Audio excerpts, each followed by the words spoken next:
پیامبر خودش یه نوری بود که تمام تاریکی ها رو زد کنار و بعد از اون یه امتی رو سرپا کرد. و اینجا امام علی میگه من علیم، کسی که از لحظه نخست بود، هم نفس پیامبر، وارث کتاب و شمشیر و سکوت. این دقیقاً تحت لفظ، یعنی دقیقاً همینه ها.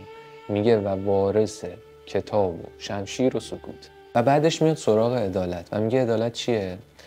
میگه جهان هستی رو ترازوی خدا واسطاده و همه چیز سر جای خودشه و کسایی این رو میفهمن که اهل تفکرن، یعنی میشنن فکر میکنن. و بعدش میگه حالا تو کجای کاری؟ تو به عنوان یک انسان کجا قرار گرفتی؟ یه ذره ناچیزی هستی که باید به خودت بگی نه من که کاری نیستم، من که چیزی نیستم. نه، میگه تو خودتو نباید دست کم بگیری، تو انعکاس خدایی. تو خلق شدی که فکر کنی، راه بری، پیشرفت بکنی. تو خلق شدی که بیای بالا، برسی به اون چیزی که میخوای. بعد اینجا حواست باید باشه که غفلت نکنی.